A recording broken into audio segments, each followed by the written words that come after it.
Hello friends, welcome to your favourite biology class. मेरा नाम मोहम्मद अयूबी है और आज हम लोग principle of inheritance and variation जो आपके 12th क्लास का 5th चैप्टर है जिसे हम लोग जेनेटिक्स कहते हैं वो पढ़ रहे हैं बेटा। और उस चैप्टर में आज का जो टॉपिक है जो आज की क्लास में हम लोग पढ़ेंगे वो क्या है? वो है बेटा सेक्स डिटर्मिनेशन, कि सेक्स डिटरमाइन कैसे किया जाता है। देखिए, मैं ये नहीं पढ़ाऊंगा आपको यहां पर कि जो बच्चा है, होने वाला प्रोजेनी जो है वो मेल है या फीमेल है। मैं ये नहीं बताऊंगा आपको कि एमनियोसेंटेसिस कैसी होती है या अल्ट्रासाउंड के जरिए से हम पता करते हैं कि होने वाला प्रोजेनी है मेल है या फीमेल है। मुझे ये नहीं पढ़ाना है इस टॉपिक में, बल्कि बेटा इसमें हम पढ़ाएंगे आपको कि आखिर जो होने वाला प्रोजेनी मेल होगा या फीमेल होगी, आखिर वो कैसे डिसाइड होता है, वो कौन से फैक्टर्स होते हैं जिसके बेसिस पे हम सेक्स डिटरमाइन कर सकते हैं, सेक्स डिटरमाइन कर सकते हैं, सेक्स डिटरमाइन करते हैं।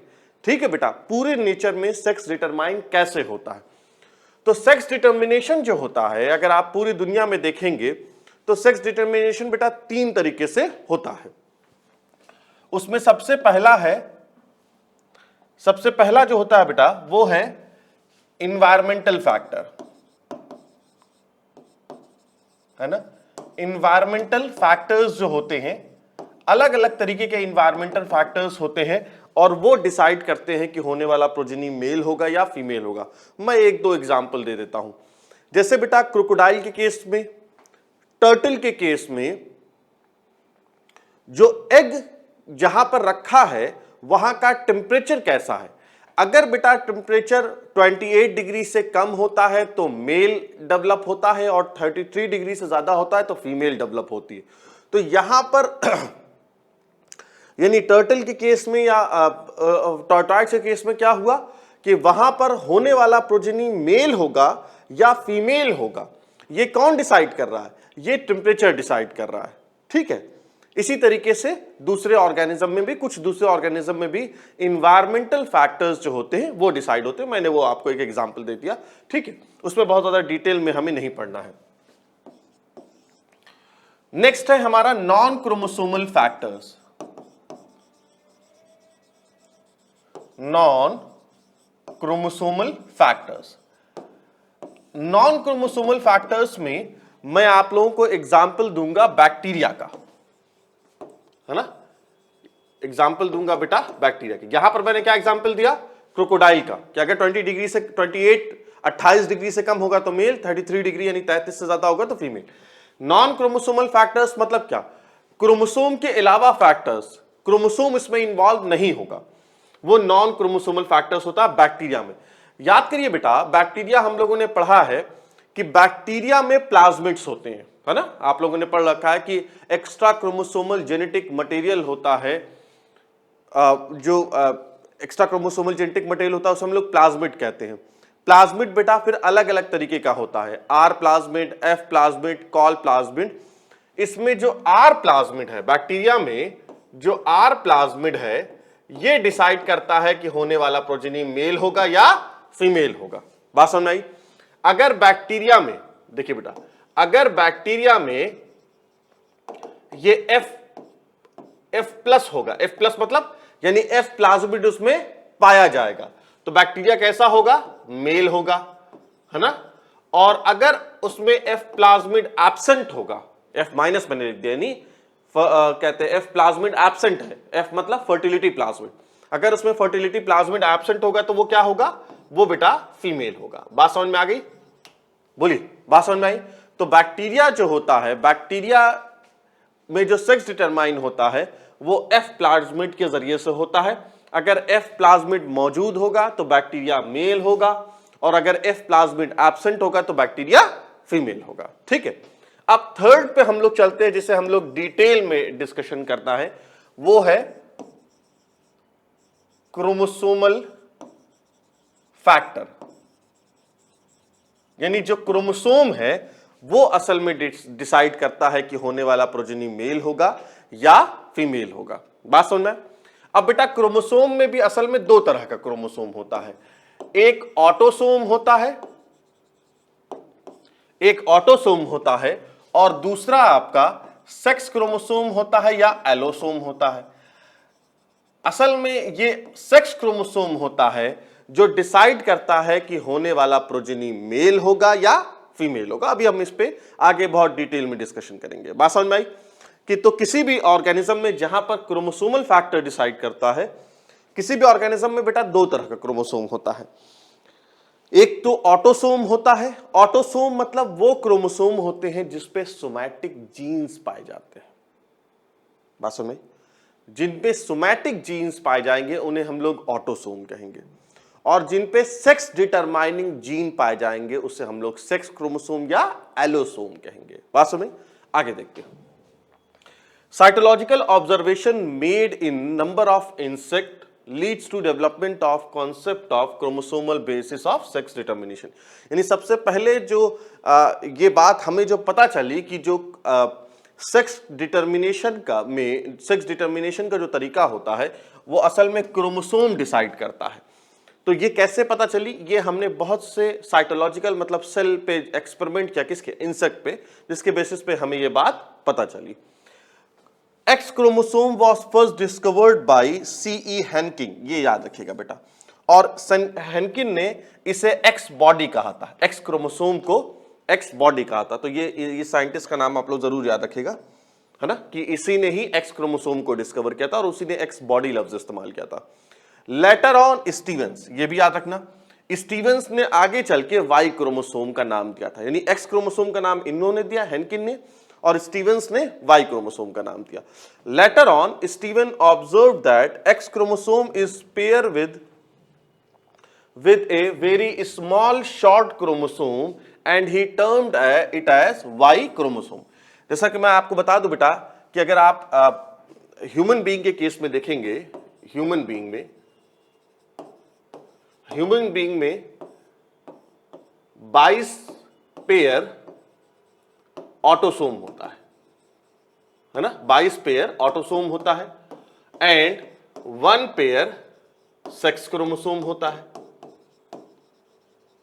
1 पेयर बेटा सेक्स क्रोमोसोम होता है। अब ये जो 1 पेयर है इसमें मेल के केस में, पहले फीमेल के केस में XX क्रोमोसोम होता है और मेल के केस में XY क्रोमोसोम होता है। ठीक है, तो स्टीवेंस ने क्या कहा? स्टीवेंस ने वाई क्रोमोसोम की डिस्कवर की और इसने क्या कहा कि जो वाई क्रोमोसोम है वो एक्स क्रोमोसोम के साथ अटैच होता है और वाई की साइज बहुत ज्यादा छोटी होती है। ये बात सही है, आगे अभी हम आपको बताएंगे, इसका स्ट्रक्चर बना के दिखाएंगे कि एक्स क्रोमोसोम की साइज तो काफी बड़ी होती है लेकिन उसके मुकाबले में वाई क्रोमोसोम की साइज बहुत ज्यादा छोटी होती है। ठीक है, आगे देखते हैं। Wilson and Stevens proposed chromosomal theory of sex determination, यानी मैक्सिमम ऑर्गेनिज्म में जो सेक्स डिटर्मिनेशन होता है वो क्रोमोसोम के जरिए से होता है। ठीक है, एक बात और देख लेते हैं, जो सेक्स डिटर्मिनेशन होता है on the basis of fertilisation is of 3 type, 3 तरह का हो सकता है। यानी कुछ सेक्स डिटर्मिनेशन ऐसा होता है कि वो फर्टिलाइजेशन से पहले ही क्लियर हो जाता है कि वो मेल होगा या फीमेल होगा। कुछ ऐसा होता है कि फर्टिलाइजेशन के वक्त होता है और कुछ ऐसा होता है कि फर्टिलाइजेशन के बाद डिसाइड होता है। तो सबसे पहले है पोरोगैमिक या पोरोगैमी। पोरोगैमी क्या मतलब होता है? ऑर्गेनिज्म मेल होगा या फीमेल होगा, यानी उसका जो सेक्स होता है वो डिटरमाइंड होता है बिफोर फर्टिलाइजेशन से। जैसे ड्रोन, ये ड्रोन मेल होता है हनी बी में। अभी बेटा हम लोग लास्ट में हनी बी का सेक्स डिटर्मिनेशन पढ़ेंगे तो वहां पर आपको ये बात ज्यादा अच्छे तरीके से समझ में आ जाएगी। तो पोरोगैमिक क्या होता है? फर्टिलाइजेशन से पहले ये डिसाइड हो जाए कि होने वाला प्रोजेनी मेल होगा या फीमेल होगा, तो ये पोरोगैमी होता है। नेक्स्ट है आपका सिनगैमिक। सिनगैमिक क्या होता है? During fertilisation. जैसे हमारे यहाँ मतलब मेल्स ह्यूमन बीइंग में होता है या प्लांट्स में होता है, ज्यादातर प्लांट्स में जो होता है फर्टिलाइजेशन के वक्त डिसाइड होता है कि ये प्रोजेनी मेल होगा या फीमेल होगा। और थर्ड है epigamic. Sex is determined after fertilisation. Fertilisation के बाद ये डिसाइड होता है ना। फर्टिलाइजेशन के बाद भी होता है कि हो सकता है क्वीन हो जाए, हो सकता है वर्कर हो जाए। मैं बताऊंगा आप लोगों को कि ये कैसे आया है ना। फीमेल इन हनी बी, जब मैंने अभी आपसे बोला कि हम सेक्स डिटर्मिनेशन बाकायदा डिटेल में पढ़ेंगे हनी बी का, तो वहां पर आपको ये बात समझ में आ जाएगी। ठीक है, अब चलते हैं बेटा। Sex determination, overall sex determination जो क्रोमोसोम के जरिए से होता है, ये 4 तरीके से है आपके सिलेबस में। तो सबसे पहले है XY मेथड या XX XY मेथड। है ना। इसमें क्या होता है, देखो XX जो होती है ये फीमेल होती है और XY क्या होता है, ये मेल होता है। ठीक है भाई, XY XX क्रोमोसोम फीमेल के पास, XY क्रोमोसोम मेल के पास होगा। तो इसमें हेट्रोगैमेटिक क्या कौन हुआ, हेट्रोगैमेटिक मतलब जो दो तरह का गैमीट बनाए। भाई ये कैसे हेट्रोगैमेटिक हो सकता है, ये तो होमोगैमेटिक होगा ना, दोनों तरह का क्रोमोसोम सेम है। लेकिन ये क्या है बेटा, ये हेट्रोगैमेटिक है। तो याद रखिएगा आप लोग एक बात कि सेक्स डिटर्मिनेशन में जो भी ऑर्गेनिज्म, चाहे वो मेल चाहे वो फीमेल, जो भी हेट्रोगैमेटिक होगा वो असल में डिसाइड करता है प्रोजेनी। प्रोजेनी का सेक्स जो होता है वो हेट्रोगैमेटिक। ठीक है, तो यहां पर क्या होगा बेटा, ये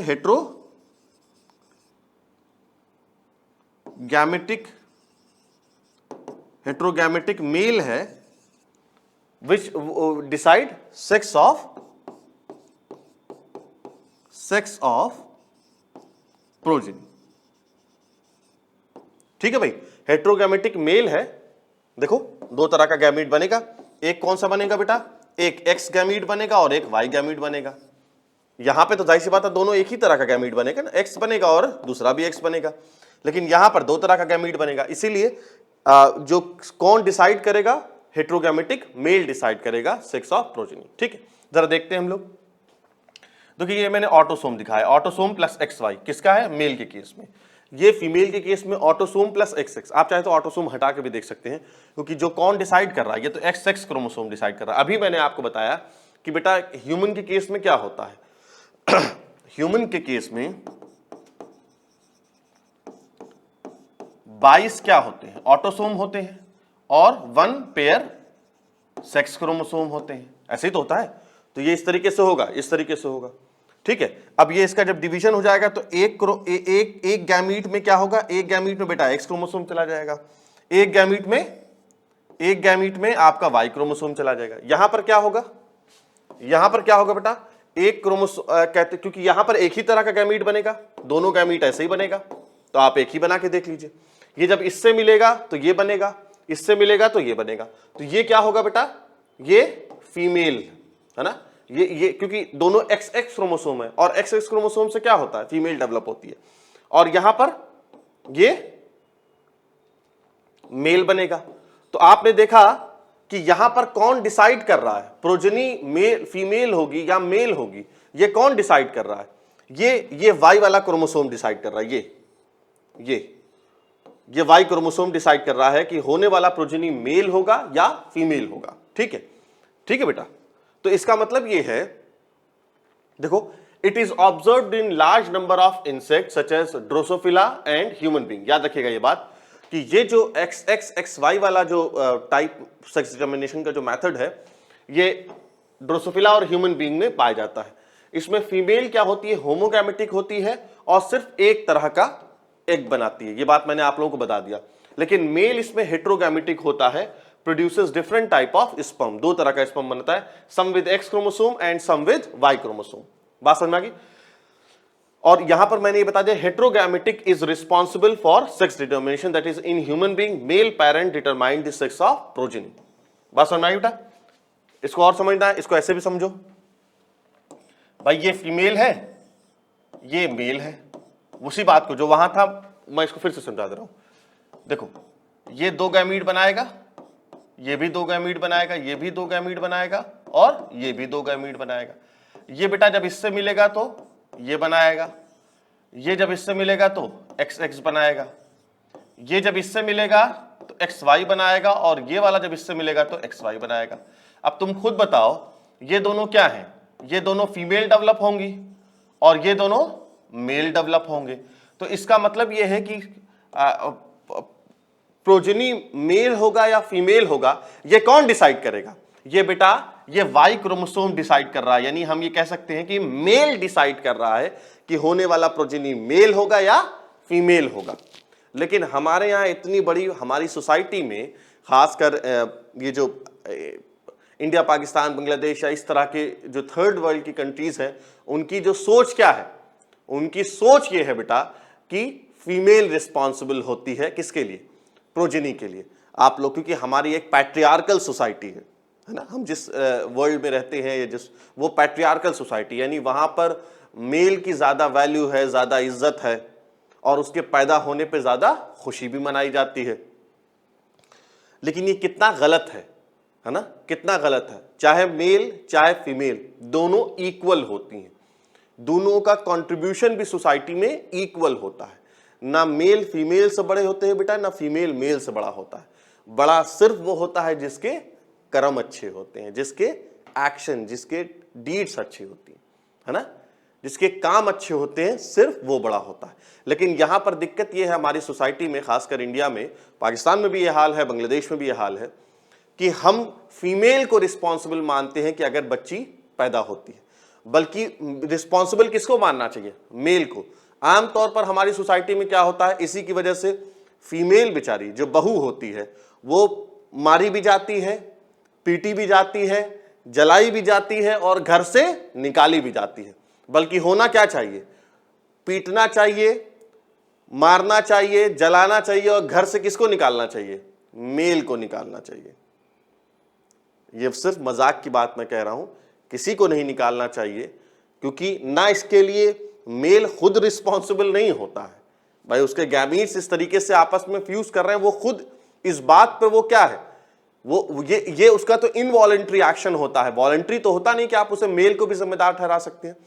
लिहाजा ना मेल जिम्मेदार है बेटा इसके लिए, ना फीमेल जिम्मेदार है।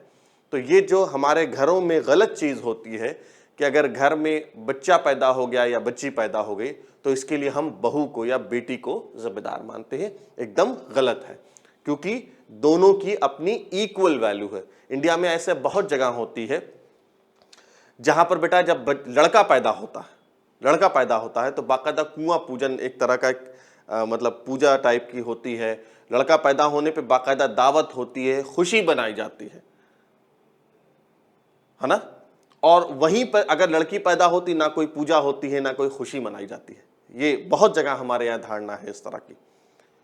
तो मैं ये कहता हूं कि जरूर आप खुशी मनाइए, आप पूजा करिए, आप जो भी जिस तरीके से आप सेलिब्रेट करना चाहते हैं करिए, लेकिन लड़का पैदा हो तब भी आप सेलिब्रेट करिए, और अगर लड़की पैदा हो बेटा तो तब भी सेलिब्रेट करिए। ठीक है, दोनों के पैदा होने की इक्वल खुशी होनी चाहिए और किसी को भी रिस्पॉन्सिबल नहीं ठहराना चाहिए। ठीक है बेटा, आगे देखते हैं हम लोग। हाँ, तो ये बात मैंने आपको बता दिया।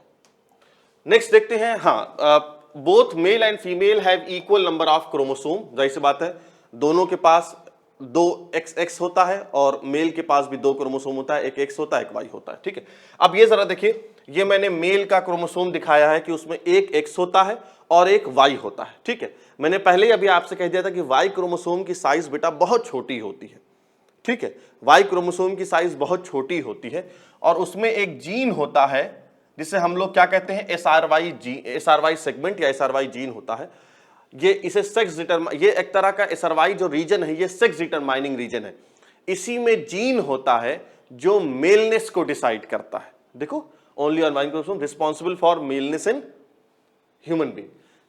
इसीलिए बेटा बहुत बार ऐसी फीमेल्स देखी गई हैं, मेरी बात अच्छे तरीके से गौर से सुनो, बहुत बार ऐसी फीमेल देखी गई हैं जो होती, जिनका क्रोमोसोम XY होता है लेकिन उसके बाद भी वो फीमेल होती है। क्यों ऐसा होता है? उसका रीजन ये बेटा, जब उनका क्रोमोसोम देखा गया तो X क्रोमोसोम तो आया है लेकिन Y वाला क्रोमोसोम पूरा नहीं आया है, सिर्फ इतना आया है। यानी जो SRY जो रीजन है, SRY सेगमेंट है, वो नहीं आया। इसका मतलब है कि पूरा का पूरा Y क्रोमोसोम रिस्पॉन्सिबल नहीं होता है मेलनेस के लिए, बल्कि उसमें भी एक जीन पाया जाता है ना, उसमें भी एक जीन पाया जाता है, एक सेगमेंट पाया जाता है जिसे हम लोग SRY सेगमेंट कहते हैं। वो असल में रिस्पॉन्सिबल होता है किस चीज के लिए? मेलनेस के लिए। तो बात समझ में आई? इसके बाद भी इसी तरीके से बहुत से ऐसे मेल देखे गए हैं जिनका क्रोमोसोम होता है XX, जिनका क्रोमोसोम XX होता है, उसके बाद भी वो मेल होते हैं। क्यों?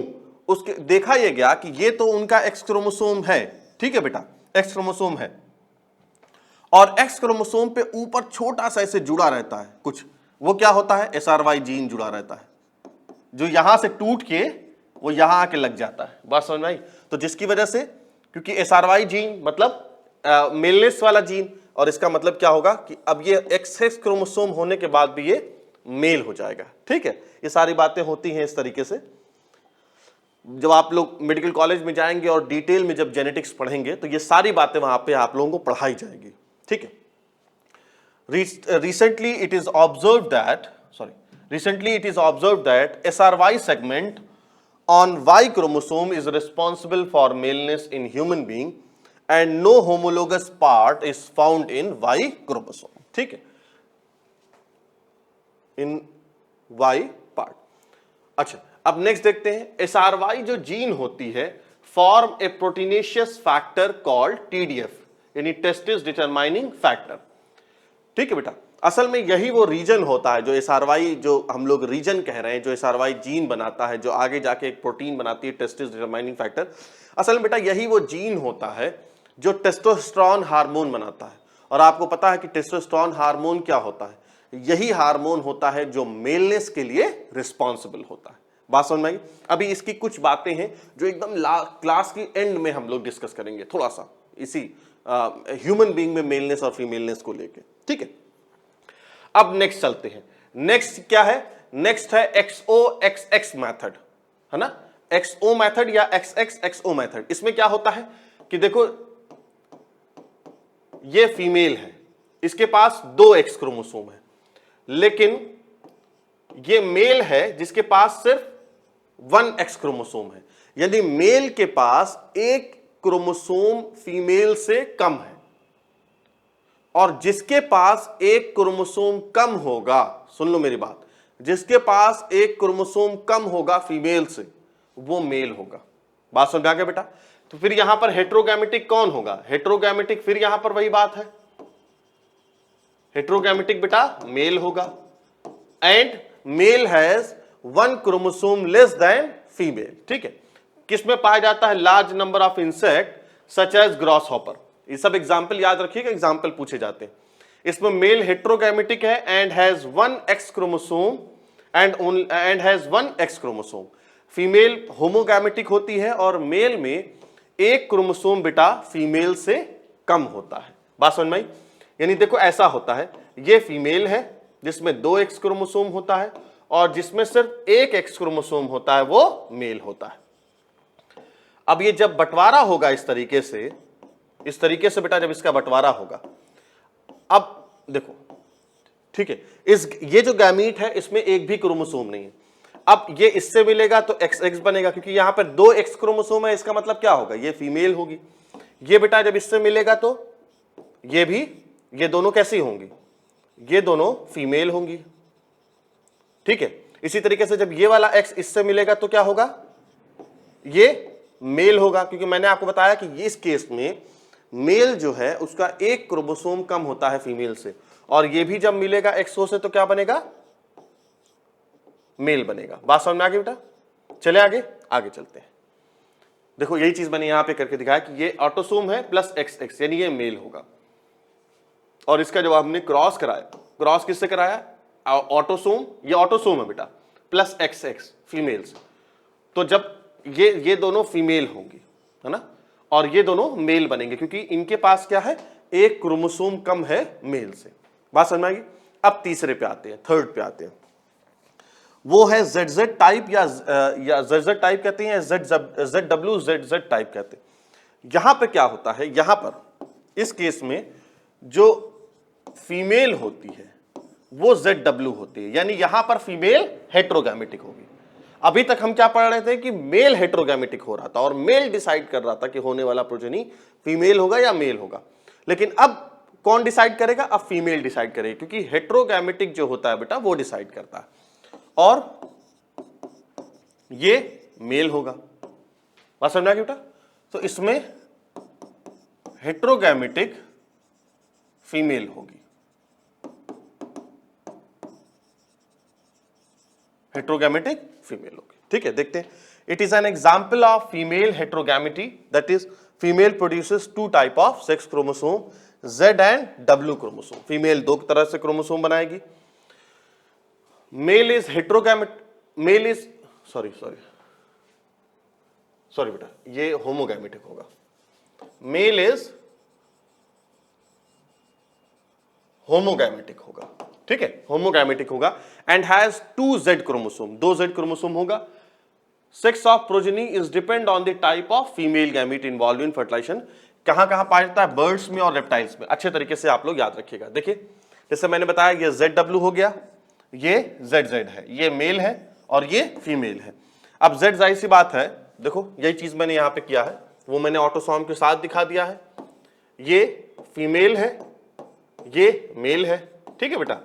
अब जाहिर सी बात है इसमें लॉ ऑफ सेग्रीगेशन लगेगा, गैमीट बनाएगा। ये क्रोमोसोम एक गैमीट में गया, ये अलग गया, ये ऐसे बनाया, इसने बना दिया, ठीक है। अब ये इससे मिलेगा तो Z बनाएगा, ये इससे मिलेगा बेटा तब भी Z बनेगा, ये इससे मिलेगा तो Z और W बनेगा, और ये जब इससे मिलेगा तब भी ZW बनेगा। बात समझ में आ गई? तो ये क्या होगा? ये आपका मेल होगा और ये क्या होगा? ये आपका बेटा फीमेल होगा। क्यों फीमेल होगा? क्योंकि फीमेल हेट्रोगैमेटिक है, 2 तरह का क्रोमोसोम उसके पास मौजूद है। बात समझ में आ गई? चले आगे। अब हम लोग 4th पे देखते हैं, जो लास्ट है हमारा, उसमें ZZ है, ZO है। वही बात है, ZO का मतलब यह है कि इसके पास एक क्रोमोसोम कम है, किसके पास? फीमेल के पास। और ये है ZZ, ये बेटा मेल है। यहां पर फिर हेट्रोगैमेटिक कौन है? 2 तरह का गैमेटिक, अलग अलग तरह का गैमीट कौन बना रहा है? हेट्रोगैमेटिक फीमेल होगी, ठीक है बेटा। तो मैंने यहां पे लिख दिया कि female has 1 chromosome less than male. Example क्या है इसका? एग्जाम्पल है आपका बटरफ्लाई। अब नेक्स्ट एक ड्रोसोफिला में एक बड़ी इंपॉर्टेंट एक थ्योरी पढ़ते हैं, एक तरीका पढ़ते हैं कि किस तरीके से ड्रोसोफिला में सेक्स डिसाइड होता है, ठीक है। उसे कहते हैं हम लोग genic balance theory. Genic balance theory, इसे कैल्विन ब्रिज ने दिया था। ये क्या है? हम number of X chromosome by number of set of autosome निकालते हैं। जैसे अगर मान लीजिए ये दिया है और आप पूछ दीजिए मुझे कि ड्रोसोफिला में ये क्रोमोसोम है, बताइए ये मेल होगी या फीमेल होगी, तो इसको कैसे निकाला जाएगा? इसके निकालने का तरीका ये होता है, इस फॉर्मूले में रखिए, क्या है? नंबर ऑफ एक्स क्रोमोसोम, जाहिर सी बात है नंबर ऑफ एक्स क्रोमोसोम 2 हो जाएगा। फिर क्या है? Number of set of autosome, set कितने का है? जाहिर सी बात है ये 2 का सेट है, 2, 1 आएगा बेटा। अगर 1 वैल्यू आती है तो फीमेल होता है। अब अगर यहीं पे अगर एक्स वाई अगर आप मुझसे दे दीजिए और पूछिए कि एक्स वाई में क्या होगा, तो आप फिर यही रखिए, नंबर ऑफ एक्स क्रोमोसोम 1, और सेट में कितने क्रोमोसोम है? एक सेट में बेटा 2 होते हैं, तो 0.5 आएगा। तो जब 1 आता है तो फीमेल बनती है, और जब 0.5 होता है आंसर सॉरी, जब 0.5 होता है तो क्या होता है? तब मेल बनता है। इसे हम लोग जेनिक बैलेंस थ्योरी कहते हैं। इस फॉर्मूले से निकाली जाती है। देखिए, ये देखिए, मैंने x से रखा, x/1 वैल्यू आई तो फीमेल। अगर x y अगर दे दिया जाए और कहा जाए कि पता करिए, तो आप इस पे रखेंगे, तो यानी ये 1/2 आ जाएगा, यानी 0.5 आ जाएगा, यानी मेल आ जाएगा। अब अगर XXX हो तो x/1 में कैसे निकालेंगे? नंबर ऑफ x कितना है बेटा? 3। सेट कितने का होता है? 2 का होता है। नॉर्मल केस में सेट 2 का होता है ना। अब जब आप इसको निकाल लेंगे तो 1.5 आ जाएगा। लेकिन अगर 1 से ज्यादा वैल्यू आ जाएगी तो वो सुपर फीमेल या मेटा फीमेल होगी, जो कैसी होगी? स्टेराइल होगी। देखो बात याद रखना, अगर वैल्यू 1 आ रही है तो नॉर्मल फीमेल होगी, 0.5 आ रहा है ना, 0.5 आ रहा है तो नॉर्मल मेल होगा। लेकिन अगर इससे डेविएट होगा, है ना, 1 से ज्यादा आ गया, 1 से कम आ गया, 0.5 से कम आ गया, 0.5 से ज्यादा हो गया, अगर ये वैल्यू आ रही है तो वो स्टेराइल मेल या स्टेराइल फीमेल होगा। जैसे देखो, अगर बेटा 1 से ज्यादा आई तो स्टेराइल हो गया। अगर क्या हुआ? अगर x/a की वैल्यू क्या आ रही है? लेस देन 0.5 से कम आ रही है तो सुपर मेल या मेटा मेल होगा, जो स्टेराइल होगा। लेकिन अगर वैल्यू 0.5 से 1 के बीच में आ रही है, देखो 0.5 से 1 के बीच में आ रही है, तो इंटरसेक्स होगा या इंटरसेक्स ऑर्गेनिज्म डेवलप होगा और वो स्टेराइल होगा। ठीक है, तो ये जेनिक बैलेंस थ्योरी है। आगे चलते हैं बेटा।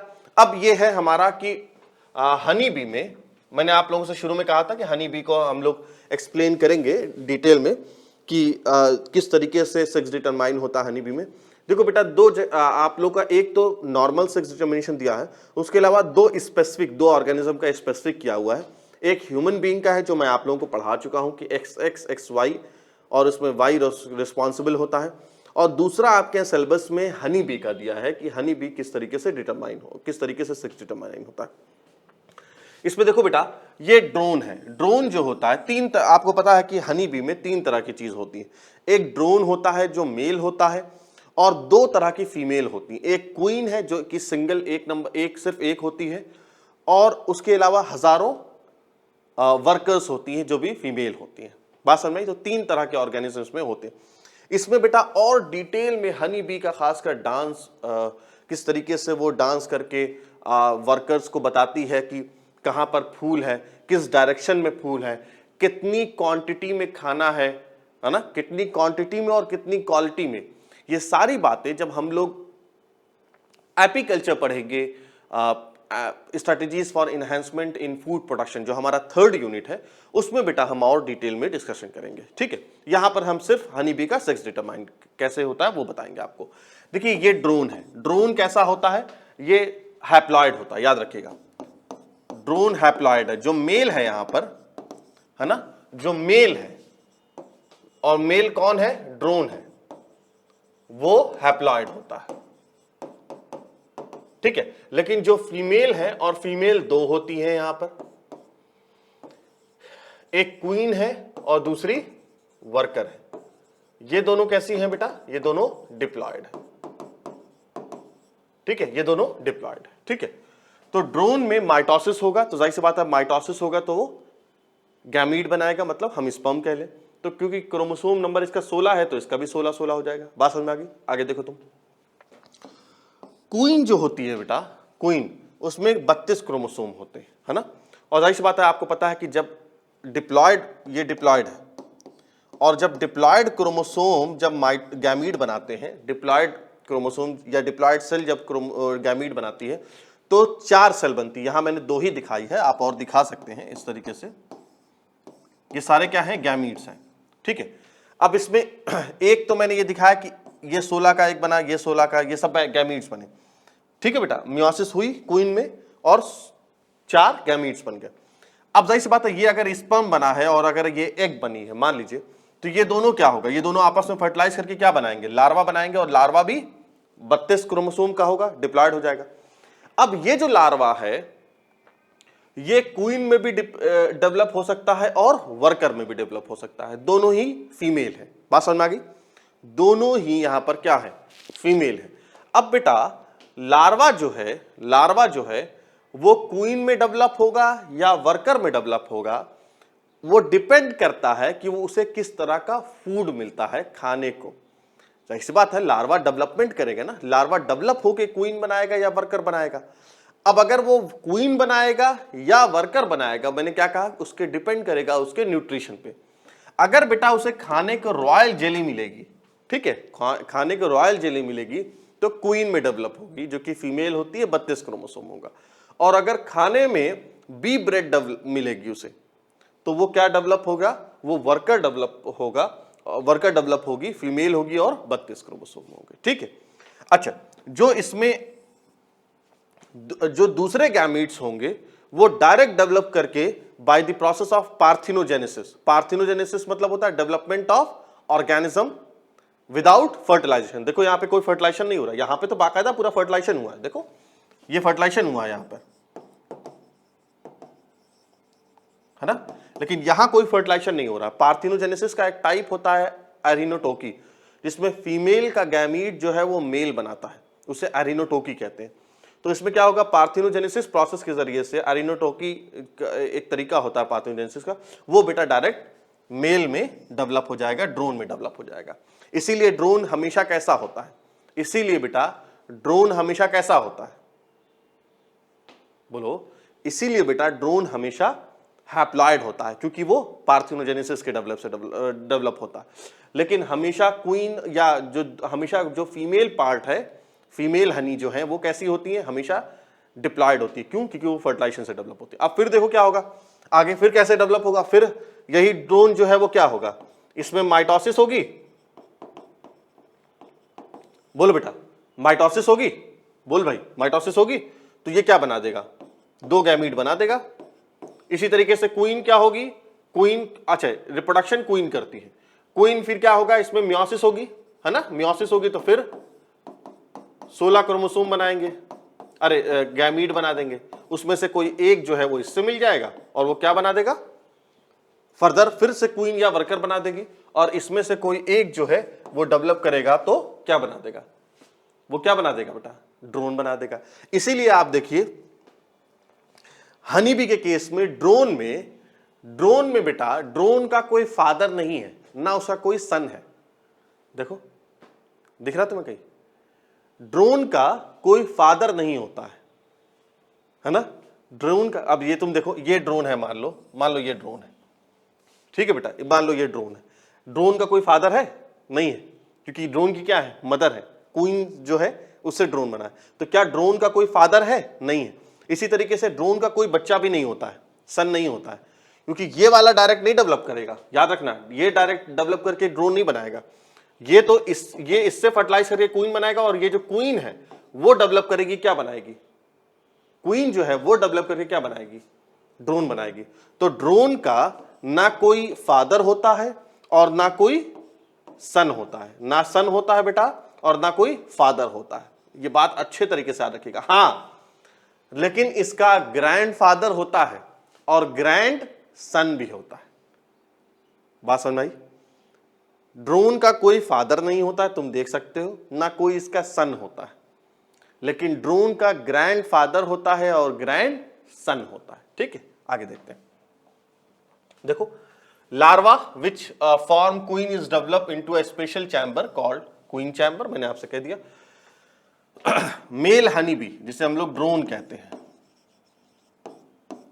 Does not have father and son, उसका फादर और सन नहीं होता है, but it have grandfather and grandson, बात समझ में आ गई। लेकिन इसका ग्रैंड फादर और ग्रैंड सन होता है, यानी इसके दादा होते हैं और इसका पोता होता है, बात समझ में बेटा। आगे चलते हैं हम लोग। अब नेक्स्ट एक बात मुझे आप लोग बतानी थी कि देखो, मैंने तुम लोग को अभी एक बात बताई थी, जब हम लोग ह्यूमन बीइंग में सेक्स डिटर्मिनेशन पढ़ रहे थे, तो वहां पर मैंने आपको बताया था कि मेल, असल में जो मेल में एसआरवाई जीन होता है, एसआरवाई रीजन जो होता है, वो असल में क्या करता है, डिसाइड करता है कि होने वाला प्रोजेनी मेल होता है या फीमेल होता है। अब एक तुम लोग को एक बात बताता हूं कि जब जो बच्चा होता है, जब अपनी मदर के वूम में डेवलप होता रहता है, और लगभग 6 वीक से पहले, अराउंड 6 वीक से पहले तक उसमें जो गोनैड्स होते हैं वो न्यूट्रल गोनैड्स होते हैं। न्यूट्रल गोनैड्स का मतलब कि ना वो मेल होता है और ना वो फीमेल होता है, बात समझ में आ गई। ठीक है बेटा, ना वो मेल होता है ना वो फीमेल होता है, समझ में आ गया, बिफोर 6 वीक। अब होता क्या है कि किसी तरह से, मतलब अभी ये क्लियर नहीं है, वो जो एसआरवाई जीन जो होता है वो एक्टिव हो जाता है सॉरी, एसआरवाई जीन एक्टिव हो जाता है, और वो बेटा एसआरवाई जीन एक्टिव होने की वजह से 2 तरह के हार्मोन बनाता है।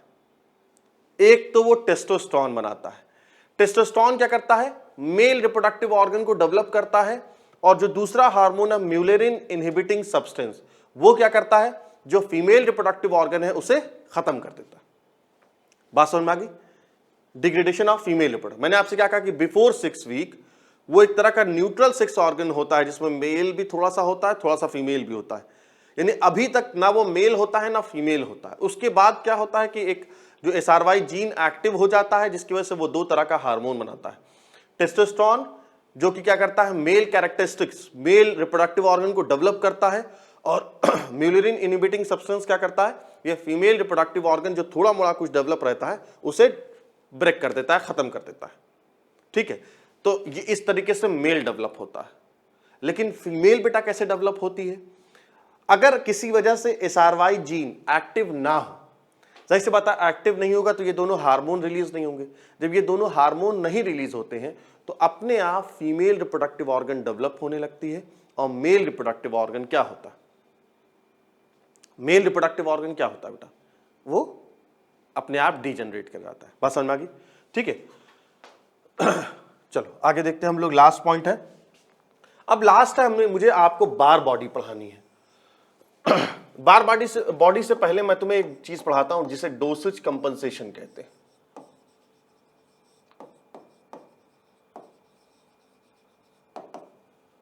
डोसेज कंपनसेशन आया कैसे, पहले ये समझ लो है क्या।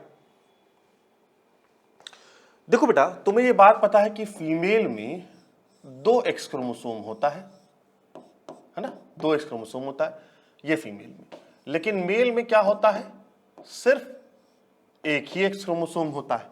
अब तुम्हें ये बात पता है कि भाई हमारे जो क्रोमोसोम पे जीन होते हैं, समझ लो, मान लो हमारे क्रोमोसोम पे जीन होते हैं और वही जीन जब एक्टिव होकर क्या करते हैं, सब्सटेंस बनाते हैं। ठीक है भाई, सब्सटेंस बनाते हैं। अब मान लो ऐसे तो हमारा मामला सब डिस्टर्ब हो जाएगा। कैसे डिस्टर्ब हो जाएगा कि भाई फीमेल के पास तो किसी चीज के लिए 2 एक्स क्रोमोसोम है और मेल के लिए एक ही एक्स क्रोमोसोम है। अब कोई भी एक जीन क्या होगा, वो फीमेल में क्या 2 टाइम्स ज्यादा प्रोडक्ट बनाता है मेल से। मान लो अगर कोई एक जीन यहां पर, एक जीन यहां पर, एक जीन यहां पर है, अब ये बना रहा है प्रोडक्ट एक्स, ये बना रहा है एक्स, यानी इसने कितना, फीमेल ने 2x प्रोडक्ट या प्रोटीन बना दी, मेल तो x ही बना रहा है। तो इससे क्या होगा, क्या डिस्टरबेंस नहीं आएगी, क्या बॉडी में डिस्टरबेंस नहीं आएगी कि फीमेल में जो प्रोडक्ट बन रहा है किसी भी चीज का, मान लो मैं कहूं कि ब्रेन डेवलपमेंट का, क्योंकि ब्रेन इंटेलिजेंसिया जो है ये भी जेनेटिकल होता है। एक एग्जांपल देता हूं, या स्किन का कलर ले लो, कुछ भी ले लो, है ना। तो अब इसका मतलब क्या होगा कि क्या फीमेल में वो प्रोटीन जो है या जो भी कोई सब्सटेंस बन रहा है, जीन जो है, जाहिर सी बात है जीन जब एक्सप्रेस करके प्रोटीन बनाएगा तो यहां पे तो वो प्रोडक्ट 2 गुना ज्यादा बन रहा है, 2 टाइम ज्यादा हो रहा है बनिस्बत के मेल से। क्या ऐसा होता है? देखो थ्योरेटिकल तो हमें समझ में आ रहा है, थ्योरेटिकल लिहाज से कि हां ऐसा ही होता होगा, लेकिन प्रैक्टिकल ऐसा नहीं होता है। जो भी चीज मेल में जितना बन रही है उतनी ही मात्रा में फीमेल में भी बनती है। ठीक है, ये प्रैक्टिकल है कि उतनी ही बनती है। तो अब उसके बाद डोसेज कंपनसेशन आया। अब अलग अलग लोगों ने अलग अलग थ्योरी दी और अलग अलग ऑर्गेनिज्म में देखा भी गया। जैसे कुछ ऑर्गेनिज्म में ये देखा गया, कुछ ऑर्गेनिज्म में मैं बता रहा हूं, पहला है ना, 1 2 3 थ्योरी दी गई। कुछ ऑर्गेनिज्म में ये देखा गया कि नहीं, ऐसा नहीं होता है, बल्कि फीमेल जो है जो प्रोडक्ट बनाती है वो मेल के मुकाबले में हाफ होता है। मतलब मान लो एक एक्स क्रोमोसोम हाफ बनाया, दूसरे ने भी हाफ बनाया, तो जाहिर सी बात है ये अगर इसे ऐड कर लो तो कितना हो जाएगा, एक्स हो जाएगा। तो एक्स, फीमेल ने एक्स ही बनाया और मेल भी एक्स बना रहा है। एक तो थ्योरी ये हो गई। दूसरी ये थ्योरी कहती है कि नहीं भाई ठीक है, फीमेल भी एक्स, ये फीमेल के केस में फीमेल भी एक्स बना रही है, मेल भी एक्स बना रहा है, और दोनों एक्स क्रोमोसोम जो है फीमेल में एक्स एक्स प्रोडक्ट बना रहा है और वो दोनों मिलके 2x बन रहे हैं। और यहां पर क्या होता है, उन्होंने कहा कि मेल जो है वो अपना प्रोडक्ट 2 टाइम ज्यादा बनाता है, यानी वो एक होता तो एक है लेकिन वो बना देता है 2x। ठीक है, एक थ्योरी तो ये हो गई। और तीसरी थ्योरी क्या है, तीसरी थ्योरी ये कहती है बेटा कि फीमेल्स में से दोनों में से कोई एक क्रोमोसोम इनएक्टिव हो जाता है और सिर्फ एक काम करता रहता है। तो जाहिर सी बात है, अगर मान लीजिए मैं कहूं कि ये इनएक्टिव हो गया तो सिर्फ यही एक्स बनाएगा, तो ये एक्स बनाएगा, ये भी एक्स बना रहा है, इक्वल है। ठीक है, तो तीसरा क्या है कि 1 x chromosome is inactive, 1 x chromosome is inactive. बात समझ में आई बेटा? बोलो, डोसेज कंपनसेशन समझ में आ गया क्या मैंने कहना चाह रहा हूं? उसके 3 अलग अलग, देखो ये बस समझाने के लिए, अगर नहीं समझ में आ रहा है तो इतनी कोई जरूरत नहीं है ना। ये सिर्फ समझाने के लिए कि डोसेज कंपोजिशन में अलग अलग साइंटिस्टों ने 3 तरीके की थ्योरी दी। अब इसमें क्या है कि बार बॉडी क्या है। सबसे पहले फीमेल्स में, बार एक साइंटिस्ट थे, फीमेल्स में सबसे पहले एक्स क्रोमोसोम देखा गया, है ना। एक्स क्रोमोसोम देखा गया जो कैसा था, कंडेंस था, डार्क स्टेन था, हेट्रोक्रोमेटिन था या इनएक्टिव था। याद करो बेटा, आप लोग पढ़ चुके हैं हेट्रोक्रोमेटिन और यूक्रोमेटिन। हेट्रोक्रोमेटिन क्या होता है, डार्क स्टेन होता है और ट्रांसक्रिप्शनली इनएक्टिव होता है, यही होता है ना। और यूक्रोमेटिन क्या होता है, वो लाइट स्टेन होता है लेकिन ट्रांसक्रिप्शनली एक्टिव होता है। तो इन्होंने क्या किया कि कहा इन्होंने कि फीमेल में जो 2 क्रोमोसोम होता है ना, उसमें कोई एक क्रोमोसोम ऐसा है जो हेट्रोक्रोमेटिन नेचर का होता है, मतलब वो इनएक्टिव होता है। ये जो तीसरी वाली जो थ्योरी थी वो यहां पर सही हो गई, और उसे ही हम लोग क्या कहते हैं, बार बॉडी कहते हैं। देखो 1X chromosome condense dark stain heterochromatin और inactive in female, so dose of active X remains same in male और फीमेल सेल, है ना। और कभी भी, क्योंकि ये क्वेश्चन काफी आता है बोर्ड आपके एनसीईआरटी में तो बेटा नहीं दिया हुआ है, सही बात ये है, लेकिन आपके कॉम्पिटिशन में कई बार पूछा है। नंबर ऑफ बार बॉडी निकालने को कहा गया, तो बहुत आसान है, एकदम सीधा। नंबर ऑफ बार बॉडी क्या होता है, नंबर ऑफ एक्स क्रोमोसोम -1। जैसे अगर मान लो उसने दे दिया XX, है ना, नॉर्मल फीमेल में, और कह दे बताइए इसमें कितनी बार बॉडी होगी, तो आप 2 - 1 एक बार बॉडी होगी। अगर मान लीजिए वो ये दे देता है XXX और कहता है कि बताइए इसमें बार बॉडी कितनी होगी, तो आप क्या करेंगे, नंबर ऑफ X क्रोमोसोम कितना है इसमें, 3 - 1, यानी कितना बार बॉडी होगी बेटा, 2 होगी। यानी जितना भी X क्रोमोसोम है सेल में उससे 1 कम हो जाएगा। या XXY दे दिया जाए, नहीं, जैसे अगर मेल के केस में XY, तो यहां पर कितना हो जाएगा, 1 - 1 यानी 0, यानी नो बार बॉडी। और बात सही भी है, बात सही भी है बेटा। मेल में क्या होता है, एक भी बार बॉडी नहीं होती है, X क्रोमोसोम ये भी एक्टिव होता है और Y जो है वो एक्टिव होता ही है, ठीक है। तो इस तरीके से आप निकाल लेंगे। नेक्स्ट है वाई स्पॉट क्या होता है। वाई स्पॉट असल में ब्राइट स्पॉट्स होते हैं जो हमें वाई क्रोमोसोम पर दिखते हैं, और अगर कभी व्हाइट स्पॉट निकालने को आ जाए तो जितना वाई क्रोमोसोम होगा उतना ही वाई स्पॉट होगा। जैसे अगर मान लीजिए XY आ जाए, XY कह दिया जाए कि XY में यानी मेल में बताइए वाई स्पॉट कितने होंगे, तो मैंने आपसे कहा कि कितना होगा, तो जितना वाई क्रोमोसोम है यानी 1। अगर XYY के केस में अगर पूछ दिया जाए तब कितना होगा, तब यहां पर 2 होगा, ठीक है बेटा। ये बात आप लोगों को समझ में आए कि किस तरीके से बार बॉडी और किस तरीके से आप लोग वाई स्पॉट निकाल सकते हैं। बार बॉडी के लिए जितना एक्स क्रोमोसोम दिया जाए उससे 1 कम हो जाएगा, और वाई स्पॉट निकालने के लिए जितना वाई क्रोमोसोम है उतना ही वाई स्पॉट होगा। ये बेटा बॉडी, ये हमारा कंप्लीट हो गया, ठीक है बेटा, ये हमारा कंप्लीट हो गया सेक्स डिटर्मिनेशन। अब हम लोग नेक्स्ट वीडियो में हम लोग डिस्कस करेंगे जो जेनेटिकल डिसऑर्डर्स होते हैं ह्यूमन में ना, वो मेंडेलियन डिसऑर्डर भी है और ऑटो क्रोमोसोमल डिसऑर्डर भी है। बेटा मेंडेलियन डिसऑर्डर में हम आपको सेक्स लिंक्ड डिसऑर्डर्स भी हैं, सेक्स लिंक्ड इनहेरिटेंस भी है, ऑटोसोमल डिसऑर्डर्स भी है जिसमें आपको सिकल सेल एनीमिया, हीमोफीलिया, ये सारी डिजीज जो है, कलर ब्लाइंडनेस, उसको हम लोग नेक्स्ट वीडियो में बेटा डिटेल में डिस्कशन करेंगे। So thank you for watching my video.